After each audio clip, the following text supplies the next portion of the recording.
নমস্কার, 7 hour news নেটওয়ার্কে আপনাদের স্বাগত। চুরির জন্য একেবারে দেশ বদল? শুনতে ভারী অবাক লাগলেও বাস্তবে এমনটাই ঘটেছে এ রাজ্যের উত্তর 24 পরগনা জেলার গোপালনগর, হাবড়া, বারাসত সহ একাধিক জায়গায় দীর্ঘদিন ধরেই বাংলাদেশি মহিলা চোরেদের উপদ্রবে ঘুম উড়েছিল এই সব জায়গার স্বর্ণ ব্যবসায়ীদের। সূত্রে খবর, মহিলা চোরেদের দলটি পাসপোর্টের মাধ্যমে ভারতে এসে বারাসত সহ একাধিক জায়গায় বেছে বেছে সোনার দোকানে ঢুকে নানান অছিলায় গয়না চুরি করত। এমনকি সিসিটিভি ফুটেজেও স্পষ্ট তাদের হাত সাফাইয়ের কীর্তি।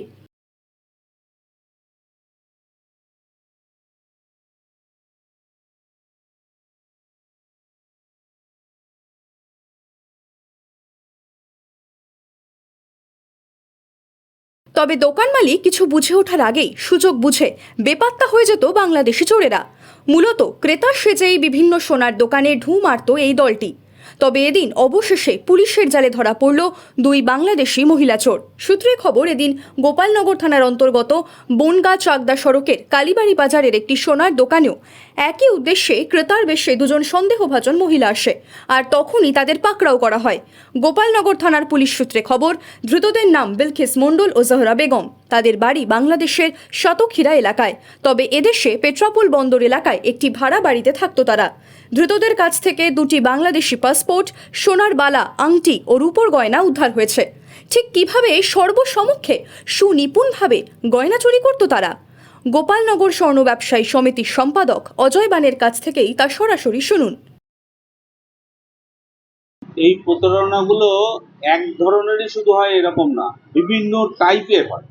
মানে এক একটা গ্রুপ এক এক ধরনের পলিসি নিয়ে এইগুলো করে।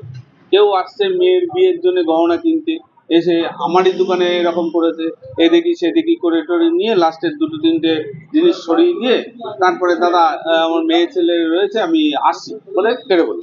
তারপরে দেখছি মাল গুনে দেখছি আর খুঁজে পাওয়া গেল না। শুভ কর্মকার দোকানে ওরা এসেছিল, এসে এদিকে সেদিকে করেছিল, কিন্তু এরা আগেও অন্য দোকানে বা অন্য জায়গায় করেছে বলে এদের ছবি আমাদের বিভিন্ন দোকানদারের পোস্টে আমাদের ছিল। বাংলাদেশ থেকে এসে এমন একটা জিনিস করতে আপনার কি আতঙ্ক আছে? বাংলাদেশ বলে তো আমরা ওর গায়ে স্ট্যাম্প মারা ছিল না, আমরা জানি পাবলিক, আমরা তো এরকম আছে বহু আছে, তারা এসে জিনিস দেখতে চাই খরিদ্দার হিসেবে আসে। ওর ক্ষেত্রেও এসছে, এসে ওরা দেখাশোনা করতে করতে ওর হঠাৎ মনে পড়ে গেছে যে এদের মনে হচ্ছে যেন চীনা, হ্যাঁ 2 নম্বরই লোক। তখন ও ফট করে মোবাইল করে দেখে হ্যাঁ এরা সেই। এবার ও তখন ওদেরকে আলাদা ট্রিটমেন্ট করার জন্য দেখাচ্ছি বসে নিয়ে করে, ওরাও বুঝতে পেরেছে যে আমাদের মনে হয় আইডেন্টিফাই করে ফেলেছে। তখন ওরা ওখান থেকে পালায় এবং ও সঙ্গে সঙ্গে ইনফরমেশনগুলো আমাদের সমিতিকে জানাই, সমিতির বিভিন্ন আমরাকে জানাই, পুলিশকে জানাই। তখন পুলিশ এটা সঙ্গে সঙ্গে বাজার থেকে ওদেরকে ধরে। এবং এটা আমি খবর পেলাম বনগাঁ থেকে আমাদের ফোন করেছিল। বনগাঁয়েও ওরা কালকে ঢুকেছিল, ঢুকে হীরামল গলির একটা দোকানে, দুটো দোকানে এরকম করেছে, আরো করেছে কিনা আরো পাওয়া যাবে খবর। আপনার কি এই বিষয়টা আতঙ্কে, প্রচন্ড আতঙ্কে আছে। আমাদের বিক্রি বাটা তো এখন খুবই কম, খরিদ্দার কম, যার জন্য প্রত্যেকটা দোকানদার একটা কাস্টমার আসলে তাকে আরো কিভাবে বিক্রি করা যায় বা আরো একটার জায়গায় 5টা দেখানো যায়, এই দুর্বলতাটা ওরা কাজে লাগাচ্ছে। যখন আমাদের কাস্টমার বেশি তখন মনে হয় কি যে বেশি ঘ্যানতারামি করলে আমরা আর দেখাবো না, হ্যাঁ। কিন্তু এখন কি হচ্ছে, একটা কাস্টমার দুটো কাস্টমার সারাদিনে, তখন মনে হচ্ছে যে একটা যদি বিক্রি করতে পারি, সেই জন্য সে আরো একটার জায়গায় যা বলছে দোকানদার সেইভাবেই করতে চাইছে, দেখাতে চাইছে, আর এই সুযোগটাই ওরা নিচ্ছে। আমরা চাইছি এইটা বন্ধ হোক, প্রশাসনের তরফ থেকে এটা যতটা সম্ভব চেষ্টা করে এই দলগুলোকে ধরা হোক। এবং আমরাও যার জন্যে এই যে ছবিগুলো কেন দেওয়া হয়েছে প্রত্যেকটা দোকানদারের কাছে কেন দেওয়া হয়েছে, যে যাতে এরকম গ্রুপ যদি এই যে পার্টিটা আর একটা জায়গায় গিয়ে করবে তারা সেটা ধরতে পারে।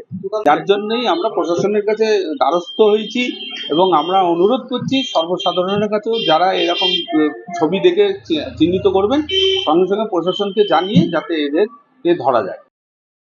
যেমনটা আপনারা শুনলেন, এখনও যথেষ্ট আতঙ্কের মধ্যে রয়েছেন স্বর্ণ ব্যবসায়ীরা, কারণ এখনও পর্যন্ত বাংলাদেশি চোরেদের দলটির সবাইকে গ্রেপ্তার করা সম্ভব হয়নি। আর দলের বাকি সদস্যদের খুঁজে ইতিমধ্যেই ধৃতদের জিজ্ঞাসাবাদ শুরু করেছে পুলিশ। এদিন সকালে ধৃত দুই মহিলা চোরকে বনগাঁ মহকুমা আদালতে পেশ করা হয়।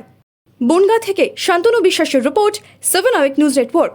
আরও বিভিন্ন খবরের আপডেট জানতে হলে 7 আওয়াক নিউজ চ্যানেলটিকে সাবস্ক্রাইব করতে ভুলবেন না, কারণ আপনাদের একটা সাবস্ক্রিপশন আমাদের কাছে অত্যন্ত মূল্যবান। এবং সেই সঙ্গে আমাদের হোয়াটসঅ্যাপ চ্যানেলটি ফলো করে অবশ্যই পাশে থাকবেন। জয় হিন্দ।